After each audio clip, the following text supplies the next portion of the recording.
Here we go, folks. We are live. Here is the matchup preview for week 3 fantasy football. We're going to kick it off with the Tribal Chief versus No You Lock It Up, which is a weird team name because Tony doesn't even have Tyler Lockett.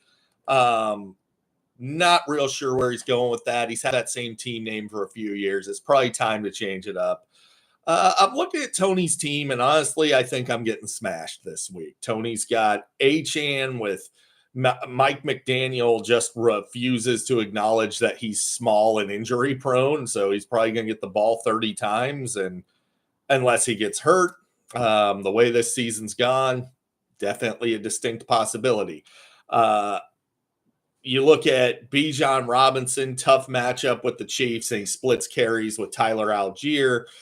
Not looking like the greatest first-round pick, but nowhere close to the worst first-round pick. There's a lot of bad first-rounders out of the top 10 this year. Rashee Rice, great matchup with Atlanta. Chris Olave, I think, finally gets going. Trey McBride is the only tight end that's worth a shit. Everybody else sucks. And Anthony Richardson's not going to do anything. He's playing the Bears. He's downright not playable in this matchup.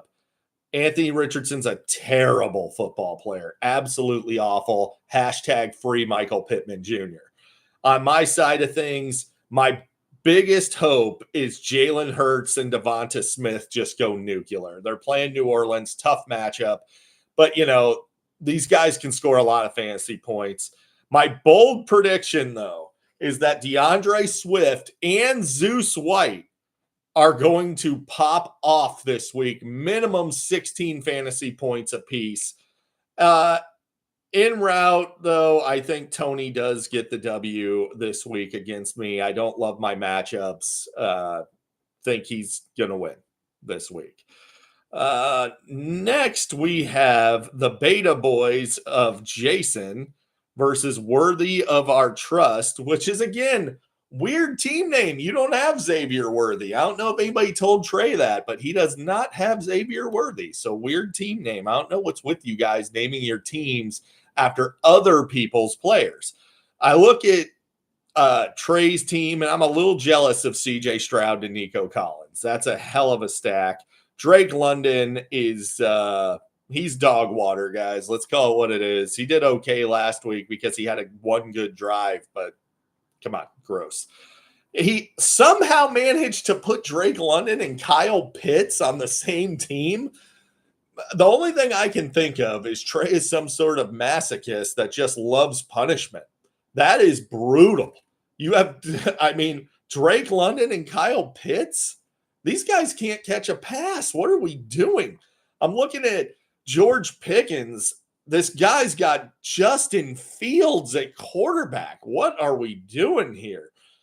Travis Etienne's okay. Aaron Jones is okay.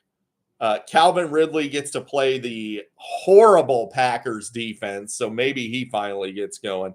I look over on Jason's side of things.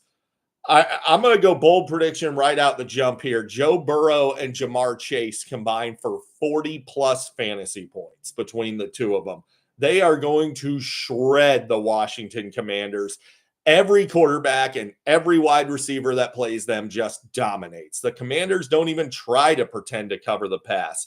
The rest of Jason's team, looks like a big week for him. I don't love J.K. Dobbins at Pitt. Brian Robinson Jr. Monday night. It's, he might get scripted out, guys. The Bengals are just going to boat race the Commanders, and I could easily see that just turning into a super negative game script where Brian Robinson Jr. winds up just not being used that much. It's more of an Austin Eckler game. I think you guys all know the rules. You're playing the Panthers, get them in the pool. So Devontae Adams at home against the Carolina Panthers, huge matchup. He's going to crush it. En route to Jason getting off the schneid and getting his first and maybe only win of 2024. Now, I'm looking at Cursed by the Old Gods versus Obi-Wan Mahomey. And again, I got to say again, another weird team name. Paul is supposedly a Raiders fan, and he's naming his team after Pat Mahomes. It's super odd, guys. Also, I'm going to put this out there. Pat Mahomes doesn't score fantasy points, guys. He's great for real life. But in fantasy, this guy is a turd. You should have probably picked up Derek Carr and played him. I'd rather have Sam Darnold in fantasy. Pat Mahomes continues to be projected super high, continues to not score points. I see Jared must be struggling with his flex decision because he has nobody in his flex. Well, joke's on you, Jared, because now I'm going through your bench, and this is disgusting. I'm looking at this bench. I'm talking Bucky Irving, Jalen Waddle, Lad McConkey. Oh, God. Raheem Mostert, Puka Nakua, Blake Corum. If you're all wondering what that smell is, it's Jared's bench. My God. It's like somebody left a used Indian diaper on that bench. It's terrible. I love Derek Carr this week. Marvin Harrison Jr., we'll see. He has to actually play a somewhat bit of a defense this week, but I do think that's going to be a shootout. So, but somebody needs to tell Jared this is only a 10-team league. We don't need to be rolling out to Marcus Robinson and Jawan Jennings. It ain't that deep, man. Saquon Barkley, David Montgomery, both solid plays. Brock Bowers, who everybody's tripping all over themselves to fall in love with, even though he's only averaging like 1.5 points per game more than a normal tight end. Think he puts up another yardage game. Don't think he scores many touchdowns this year. On Paul's side of things, my bold prediction of this week is Pat Mahomes once again fails to hit his projection. He never hits his projection, guys. Pat Mahomes sucks. Deontay Johnson will continue to suck. Jerry Jeudy seems to be the wide receiver to own in Cleveland, quite frankly. I mean, he can't complete a pass to Amari Cooper, but Jerry Jeudy seems to be doing pretty good. I love Tony Pollard at home against Green Bay. Is it going to be enough, though? No. Jared gets the dub this week, and Paul falls to 1-2. Now, we have a matchup of undefeateds. We have big-ass TDs and Gorlock the Destroyer matching up here. And pretty gutsy play here. Still rolling out Aaron Rodgers. But I got to tell you, Rodgers passes the eyeball test, guys. He might be back. CeeDee Lamb, I think, does well at home against Baltimore and kind of finally breaks out. DK Metcalf looks like he's not going to play, guys. He's sitting again today in practice. And, of course, that would be the case because Tony has Jackson Smith and Jigba, who's just going to go buck wild on me. So that's awesome. Zay Flowers at Dallas. Zay Flowers, if he keeps getting 11 targets every week, he's going to be good. Najee Harris is downright droppable. Last week, Najee Harris essentially got replaced after halftime by Jaylen Warren. I expect that trend to continue because Arthur Smith is an idiot. And quite frankly, Najee is way better than Jaylen Warren, but it doesn't matter because Najee's not going to get the usage. You're talking about a guy with a ceiling of 15 touches moving forward. And it's a tough matchup because the Chargers just run the clock out every time they have the ball. Kamara coming back down to earth. I don't think it's a bold prediction to say he scores less than he did last week. But he'll still have a solid game. Travis Kelce, I'd probably rather start Mike Gesicki at this point, and I'm not even kidding. I would probably start Gesicki over him. Mike Evans getting clamped by Patrick Surtain. He's not going to do a goddamn thing. It's going to be a Chris Godwin game, and you know how I know that? Because Tony has Chris Godwin, and he's playing against me. So, bold prediction, I'm going to say Mike Evans less than 60 yards receiving and no score. Terrible game for Mike Evans. En route to, I never do this, but Steve is going to get the W this week. I'm looking at Josh Allen at home against Jacksonville. They have sneaky shootout potential where maybe Josh Allen actually has to do something Monday night. I love Williams against the Cardinals. I think Jonathan Taylor, they should maybe have learned their lesson about using Anthony Richardson a little too much and just hand the ball to Taylor 20 plus times. against a very tough Bears pass defense that's kind of easy to run on. So that's the thing. Steve was going to win. I am saying Steve is going to win. The dog's over here throwing up when he heard that. I mean, look, guys. I heard Steve was going to win. I think it's the first time I've ever picked Steve to win, guys, to be fair. But, Kevin's kind of positioned himself as Steve 2.0 already. He's off to a hot start and maybe getting a little too big for his britches. Steve should have a conversation with Kevin about that, as Steve started 5-1 last year and played for last place. It's a long season and wouldn't be too hyped just because Kamara scored 42 points last week. Now, so Steve gets the win. Now we got Joe versus Senior. Senor Tortuga versus Joe. Never Connor gives you up versus the Patriarch. We have a smackdown here. These two have been at each other's throats all day. They've been ready to throw down. Joe brought out some nunchucks and fended off a Tortuga attack earlier.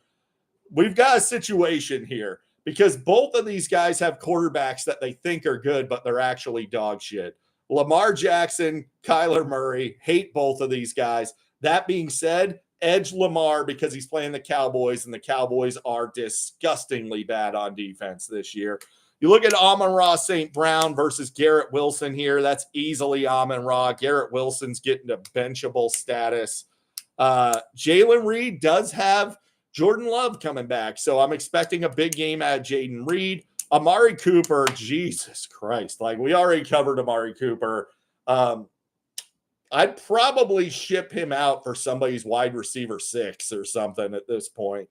Rashid Shaheed is the wide receiver 1 in New Orleans. I'm sorry, Tony. I know you love Chris Olave. I don't know why you love him. Maybe it's because he's overranked on every website in the world. But Rashid Shaheed's the wide receiver 1 on the Saints. Tank Dell, another tough matchup at Minnesota. He hasn't done anything the first 2 weeks. I mean, how the hell is Senior 2-0? This is wild, guys. This team has got to be the worst undefeated team I've ever seen. That being said, you scroll down a little further and you see James Cook. And that would be why Senior is undefeated, because James Cook is an animal. Like I said last week before he crushed again, top 5 overall running back James Cook.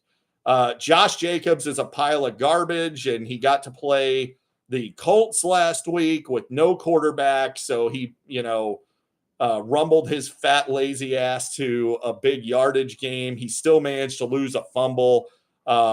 He's really tough matchup at Tennessee. My bold prediction in this one, Josh Jacobs scores less than 6 fantasy points. He has the worst outing so far as a Packer that he's had. Tennessee's no joke, man, on defense. They're a joke on offense, but on defense, they're legit. They have probably the best interior defensive line for stopping the run in the entire NFL, and T'Vondre Sweat and Jeffrey Simmons. Jacobs is too slow to get to the outside. Don't think he has a good game at all. I think the Packers lean on the passing attack with Jordan Love coming back. So George Kittle, however, is going to explode all over the Rams, just like everybody does. Love Xavier Worthy on Sunday night to potentially get behind that shitty Falcons defense. So I think he gets back there for a deep bomb. Looking at Joe's team, Jahmyr Gibbs, Jordan Mason, both smash starts this week in great spots against Arizona and the Rams. As we said before, the Rams are just garbage. Joe with a classic case of point chasing, throwing in Hunter Henry, who's not going to do shit against the Jets tonight. And then James, although I did bet the over on 3.5 receptions on my underdog for Hunter Henry. So there you go, guys. He's going to catch probably 4 or 5 passes for like 20 yards. So James Conner, brutal matchup with Detroit. I hate having a QB and a running back on the same team. Don't love it, even though I think Conner's a great running back. I think he struggles this week. So who's going to win in the battle for the nursing home's best view?